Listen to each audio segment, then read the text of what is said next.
ahead and talked about how last week was a good opportunity for the team to get closer, blinding, that type of stuff. But for you, after those 3 games, what did you learn about the team, and then specifically, how helpful was it in terms of finding your identity on both ends?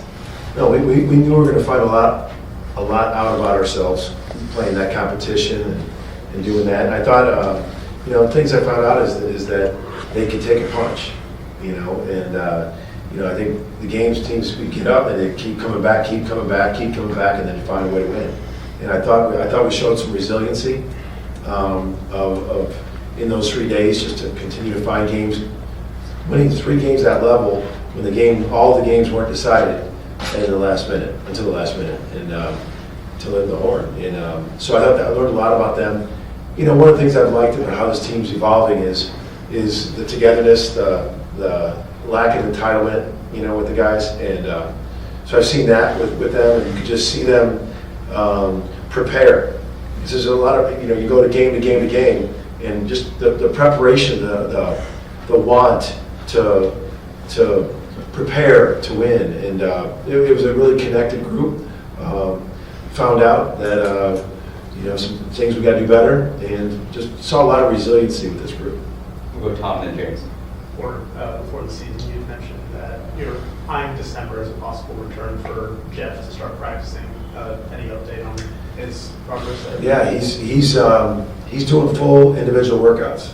I mean, he's running, jumping, shooting, nothing live contact yet, but his progression has been amazing. But he is doing live, full 5-on-0 workout, or not 1-on-0 workouts, dribbling, ball handling, shooting, running, jumping. But there's no definite timetable when that return is yet, because there's still that.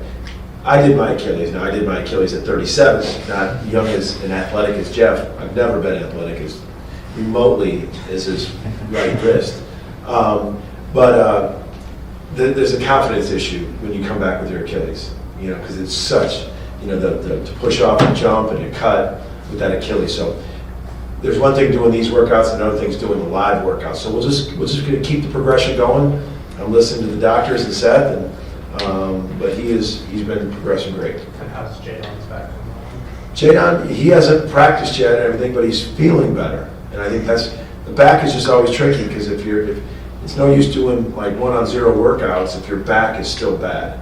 That's like you can push through an ankle, you can push through some things, but backs are tricky. So he's still not back.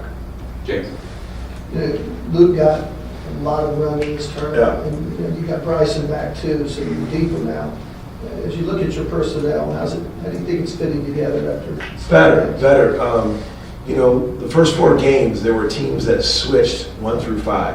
And they just weren't great matchups for Luke when you switch.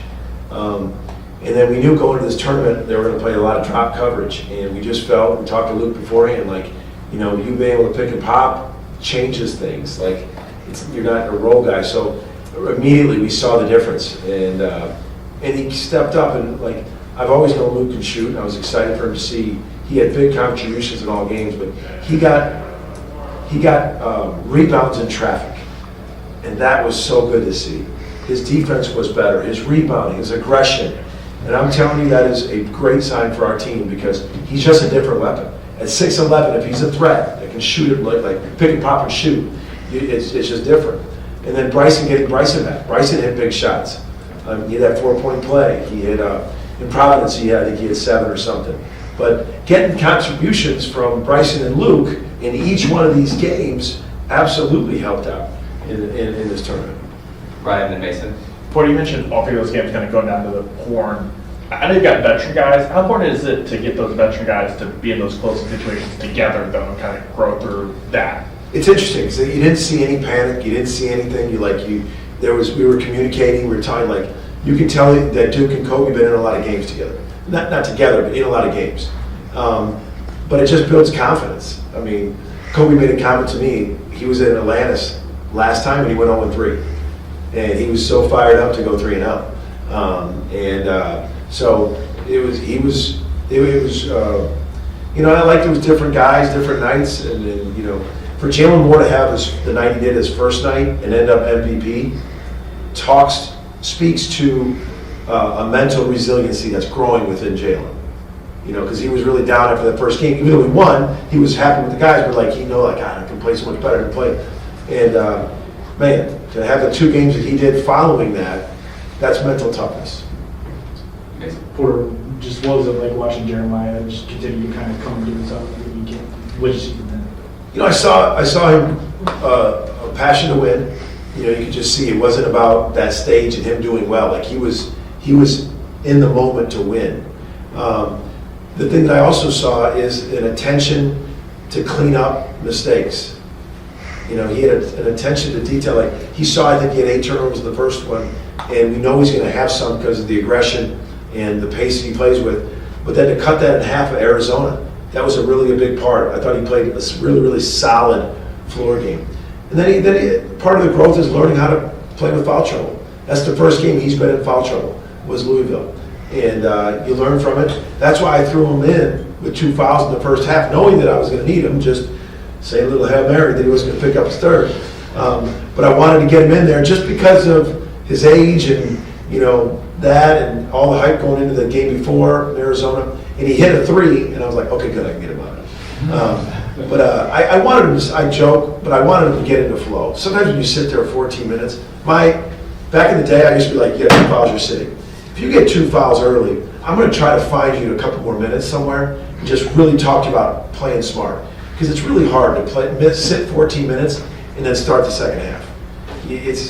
I played him a couple minutes here and there. I was trying to get him going, and then I pulled him the last 5 minutes of the half.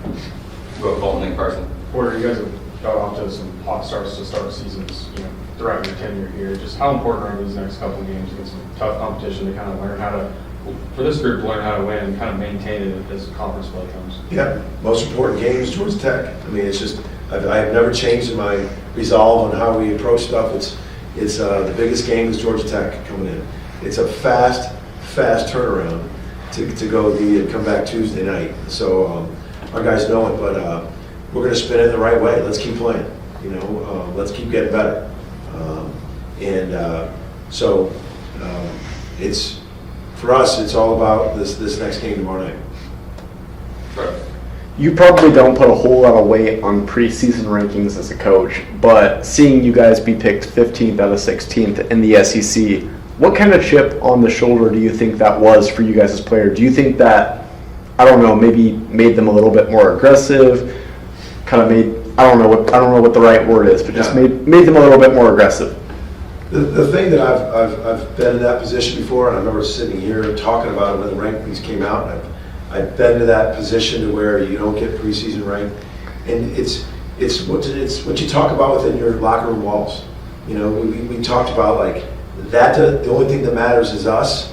But then the next step is then going out and getting better. And when rankings come out, everyone can be like, "Oh man, I should have been right there or right there." Then what are you going to do about it as a team? Are you just going to? Is it all lip service, or are you going to have a resolve in practice every day to get better, to have your, I say this a lot of times, and your actions got to match your words. And these guys, to this point, their actions have matched their words. They took offense, they were in there, but we didn't talk about it after that. It's just been every day we have said within our locker room, the one thing we can say, we're not ranked the best team in the SEC, we're not ranked the best team in the country, but we can be the best team at getting better. We can be the best team in the country getting better. And we need to in a couple areas. I thought it was a really brilliant coaching move to allow Louisville to have 25 offensive rebounds, wear them out, crash it for the glass, and hopefully they retire the last minute of the game. But we allow them to have that many rebounds, and we got to clean it up. We got to clean it up. I mean, we can't. Our defense has been very good, but if you can't get that rebound, you got to start all over with your defense, and therefore it goes down. So we know we got to clean that up. And the guys, to get back to your original question, is no, that wasn't our destination to get ranked. It was our destination is to keep chasing, getting better. Josh and Tom. Yeah, Porter, just curious your thoughts on the matchup tomorrow, and then obviously the obvious, but the uniqueness of having JV back in here tomorrow. Yeah, I think Georgia Tech, they have a lot of weapons. I think Terry's playing really well.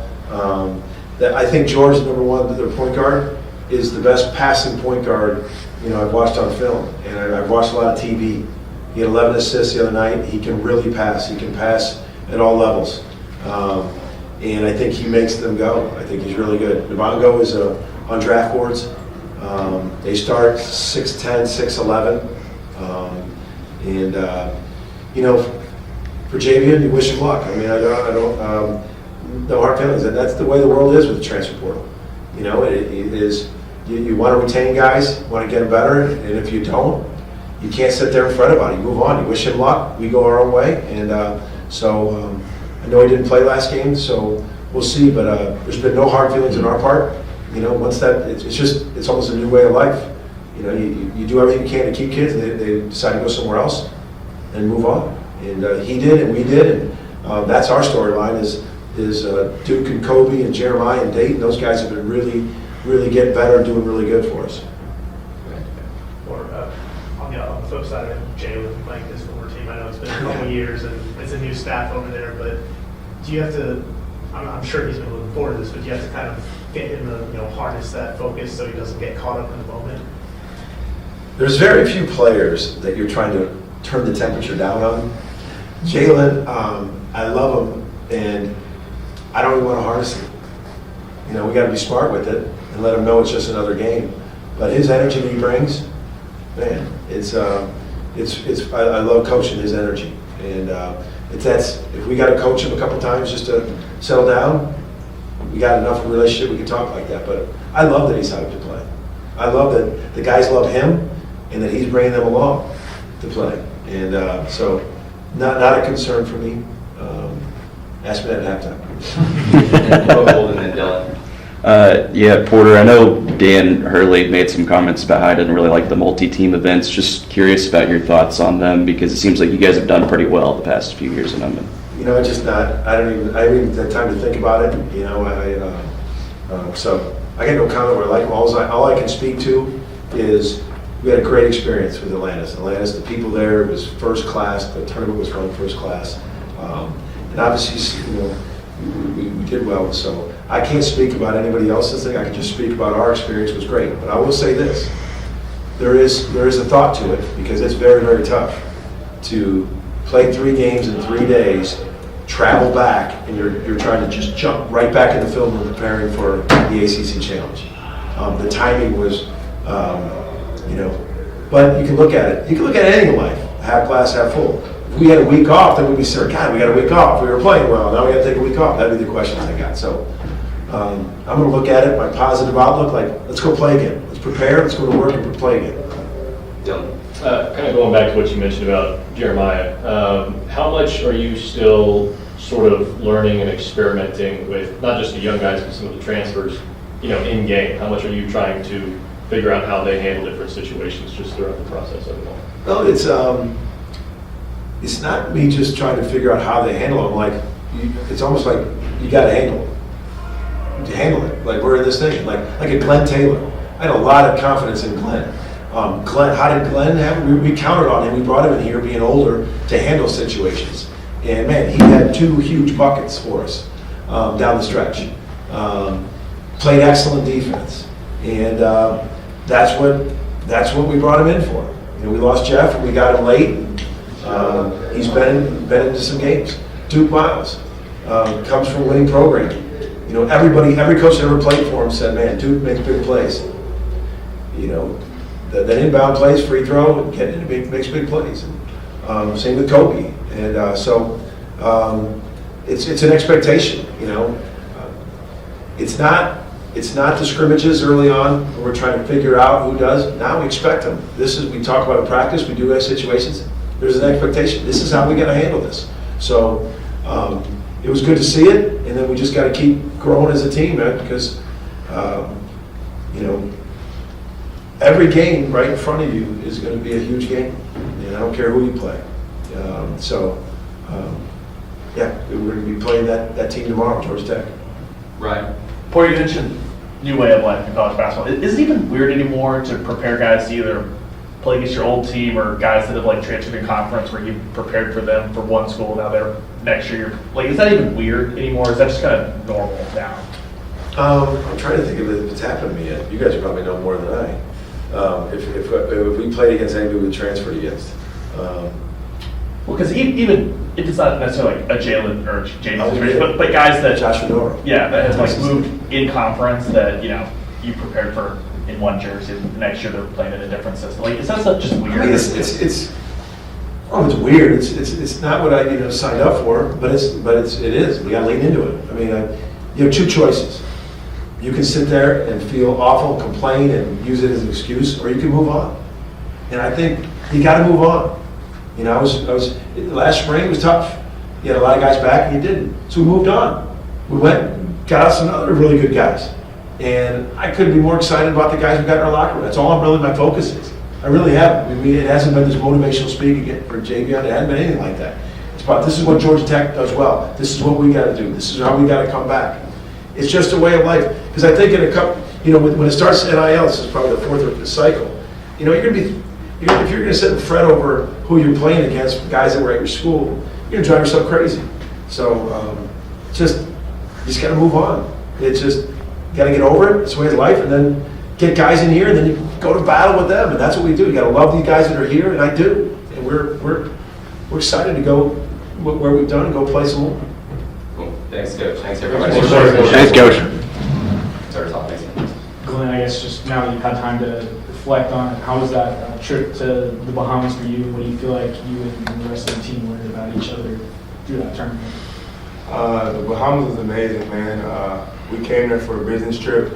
In them kind of trips, you want to come in there and win every game you can. So I feel like us leaving with the championship was great. I feel like we know we got a bunch of winners in that gym. On the team, 1 through 13 could be starter, could have a big game. So I feel like we just got more trust in each other. And I feel like that trip made us become more closer to the tight end. Cool. But it seemed like last week, the national stage kind of got to see Jeremiah for the first time. So what did you see from him throughout the trip and all season? Man, no different, man. Day in, day out, he's the same person. I tell a lot of people, he's way more mature. His game is way more mature than his age. He take this his sport serious. He's the guy that's in the gym, first one in the gym, last one to leave. So each and every day I come here, I see him. So it was no surprise that what's done in the dark will come to light. So it wasn't no surprise to the team. He do it every day in practice. Okay. I mean, I know preseason polls don't mean a whole lot, but seeing you guys be picked 15th out of 16 teams in the SEC, how has that fired you guys up through the first few games of the 2024 season? Like Coach said, we don't worry about the rankings, the preseason. Coach was telling us that early in the season.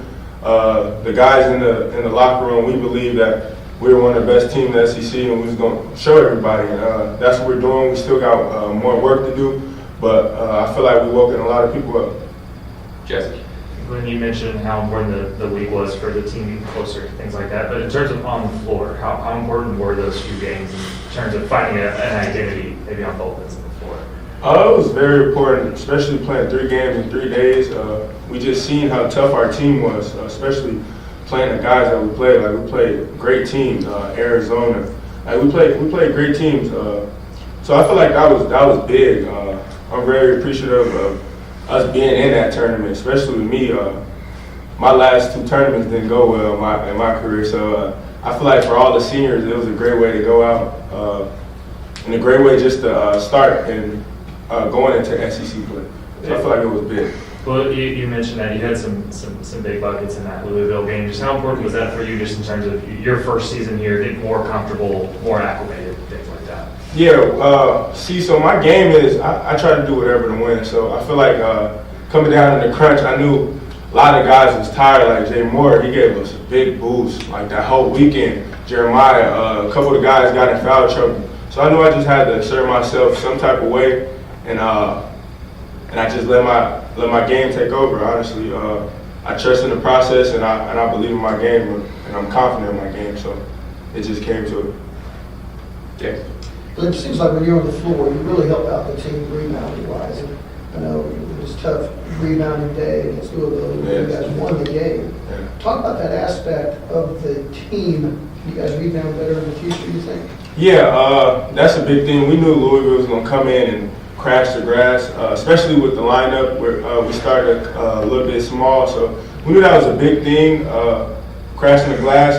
That's something we're going to get better at. Like, no way they should offensive rebound us by 20 boards. Like, we can't let that happen. But it's all a learning lesson. Like Coach said, we're going to be the best team in the country about getting better.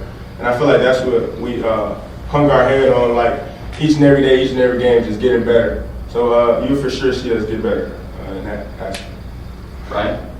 You guys have a lot of veterans, but when it comes to those last 2 minutes in those games, making that process smoother, is that something you guys have to kind of go through and work that out together to maybe extend those leads there in the last couple of some of these games?